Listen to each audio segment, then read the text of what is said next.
Hello, very quick video this evening. Just got an update from the UK Civil Aviation Authority, the CAA, on the progress of their drone training and registration scheme. This was supposed to go live on the 1st of October this year to satisfy the new regulations requiring all operators of drones and unmanned aircraft over 250 grams to register with the CAA. It looks like they've listened to some of the feedback from their initial proposal earlier this year. The proposed cost was £16 a year, but that's been dropped to just £9 a year. So anyway, I've got an update, as I said, so here are the main details. First off, the new drone and model aircraft registration and education scheme, as they're now calling it, is going to go live on the 4th of November 2019. There's going to be two elements, registration scheme and also the online training scheme with a test.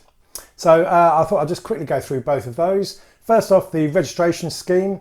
Anyone responsible for a drone or model aircraft between 250 grams and 20 kilograms is going to need to register as an operator. And as I said, this will cost £9 a year.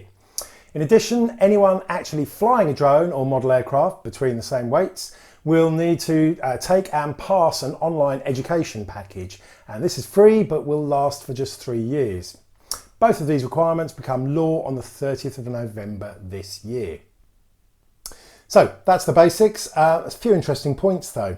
Existing PIFCO holders, permission for commercial operations, and pilots holding similar CAA or UK Model Aircraft Association competency schemes will now be exempt from the requirement to undertake the training scheme. This makes sense to me, although they do have some interesting text to go alongside that. They say to allow operators to demonstrate competence if challenged, for example by the police, the CAA will be issuing a formal exemption that can be used alongside the existing permission or achievement or any other relevant documents. This exemption will be in place until the 30th of June 2020 when new regulations are expected. We will be working with stakeholders in 2020 to put these into place. So, two things there. They're expecting new regulations to come into force in June 2020. Have to keep an eye out for that because I wasn't actually aware of that. But also the fact that the exemptions needed in case of being challenged by the police won't actually be available until sometime in 2020. So until then, I'm kind of wondering what are we supposed to do? Waive a PFCO certificate or the other certificate issued by a Model Aircraft Association and just hope that he or she understands and accepts it? Thankfully, anyway, I've yet to be challenged by anyone, let alone a police officer, so hopefully that won't be a major issue. Second interesting point, I know that a lot of the model flying associations around the UK have been lobbying and arguing that their members really shouldn't have to register.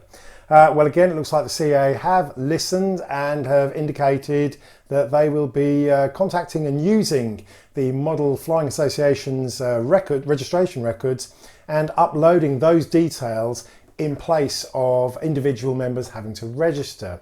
So that's quite interesting, thinking about the various bits of data and requirements that different associations are going to have. I'm kind of guessing there's not really going to be much conformity between the different associations, so I'm not really sure how well that's going to work, but at least they're trying. So that's about it so far. I have to admit I am pleased they've obviously listened to some of the feedback, especially regarding the cost and the exemptions from existing permission holders. But to be honest, I still see this as a pretty futile exercise. It was only ever going to work if it was fully integrated with the various drone manufacturers' apps that control the drones themselves. And unfortunately, that is not what's going to happen. The DJI Go 4 app will not release you out of beginner mode unless you have completed their online test and registered an email with them. So I really don't understand why the CAA didn't work with DJI to link up with that existing functionality. As I see it, troublemakers are not going to register. So just like the old UK dog license, I'm really not sure what they're hoping to achieve here.